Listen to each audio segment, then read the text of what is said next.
Did you know that Joseph had a Gentile bride? Yeah, he did. He and Moses both had Gentile brides, and both of them, interestingly, were rejected by their own, the tribes of Israel.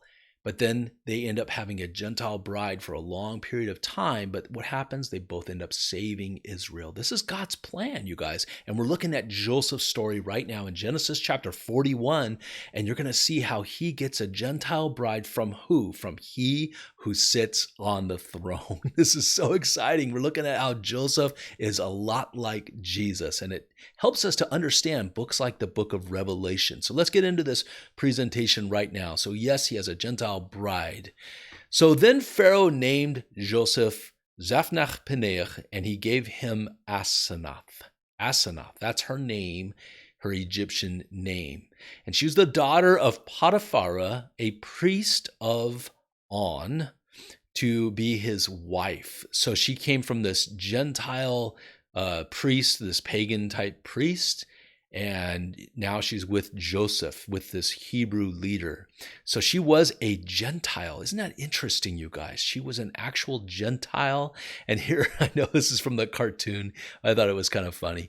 But here we see a picture of him with his bride at his right hand. Now, I do not believe in replacement theology at all, okay? I believe what the Bible says in Romans chapter 11, verse 25, where it says that when that last number of Gentiles has come in, or come to Christ, then all of Israel will be saved.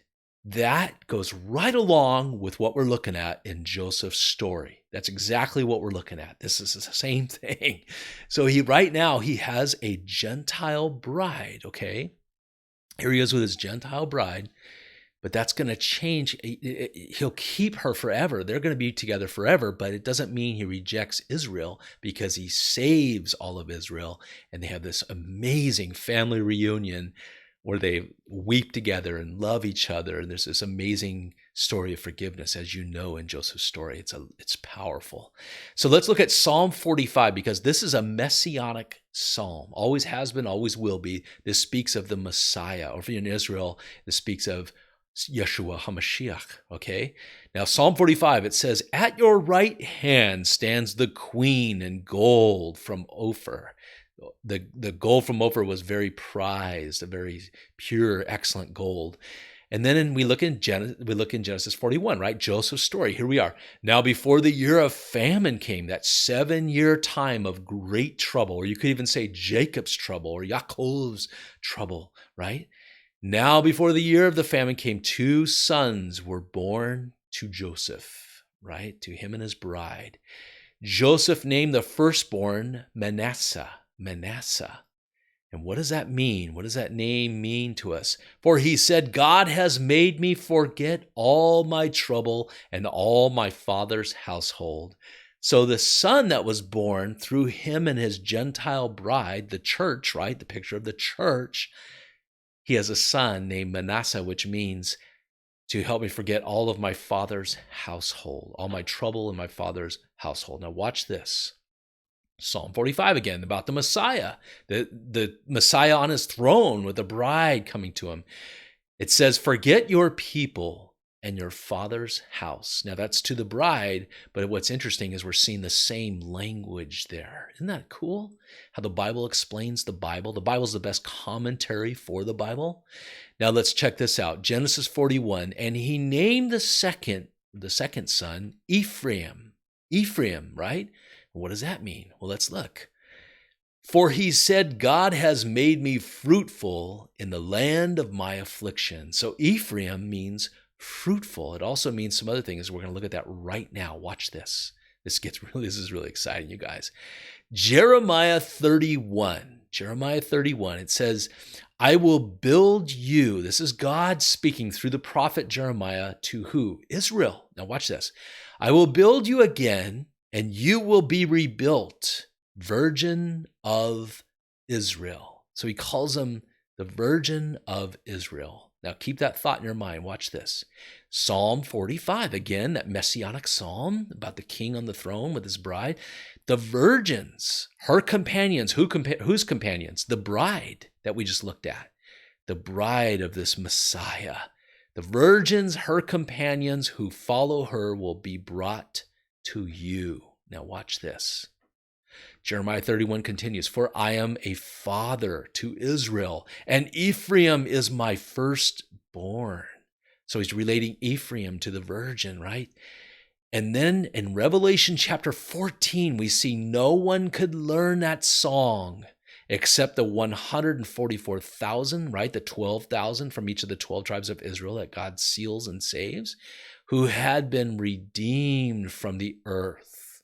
And then Revelation also continues and it says, who have not defiled themselves with women, for they are virgins. Whoa.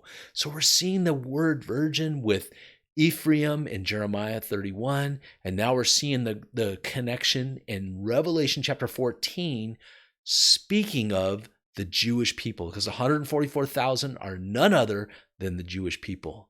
And some people don't like that. The Jehovah's Witnesses think they're the 144,000 until they had more than 144,000. They had to change their doctrine. And then some of the other Christian denominations think that as well. They're wrong. If you're the 144,000 and you're a Gentile, tell me, which tribe do you belong to? You can't tell me that. So speaking specifically, God made sure he spelled it out. It's the tribes of Israel.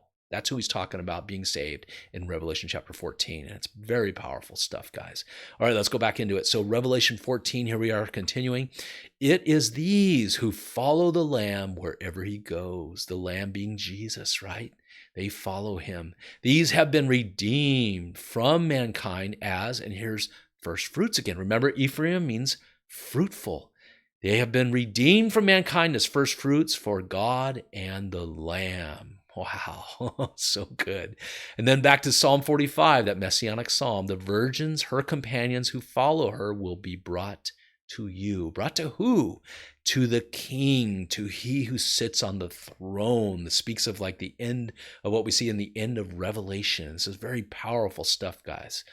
And so, again, the Bible explains the Bible. So back to Genesis 41, Joseph stored up grain in great abundance, like the sand of the sea. So that during that 7-year time of great harvest, which comes before that 7-year time of great famine or of great trouble, we see Joseph storing up much grain, which to me speaks of Romans chapter 11, verse 25, when that last number of Gentiles comes to Christ, then all of Israel will be saved. Wow. So here's a picture of some grain that would be what the stuff that Joseph collected, these heads of grain, right, which make bread. And then we see that this is an actual site in Saqqara, Egypt, where they have these massive grain silos. This is just one of many in that site. And they go down 65 feet. And they found petrified grain at the bottom of these. So what these were was a place to store. It was like having grain towers. It was a place to store massive amounts of grain in case there was a famine. And they had a system where they would walk down and there was a hatch and the grain would come out and it would fill these sacks and the men would walk one way in, one way out. Many of the archaeologists believe that, which makes sense to me, and that's how the Bible described it. They were getting sacks of grain from Joseph, right, his brothers. We'll look at that in a further episode. So Genesis 41 continues until he stopped measuring, right? He was gathering all this grain until he stopped measuring, for it was beyond measure. Now watch this. We're going to go to Revelation chapter 7. After this, John says, I looked and behold a great multitude that no one could number. Wow, sound familiar? Yeah, sounds like Joseph's story. From every nation and from all tribes and peoples and languages, standing before the throne and before the Lamb, clothed in white robes. Wow. These are the ones coming out of the great tribulation. These are the tribulation saints, as some call them. Those who were left behind after the rapture, and they were still remaining here on earth and had to go through the wrath of God poured out on the earth. But God, in his great mercy, gives them a second chance.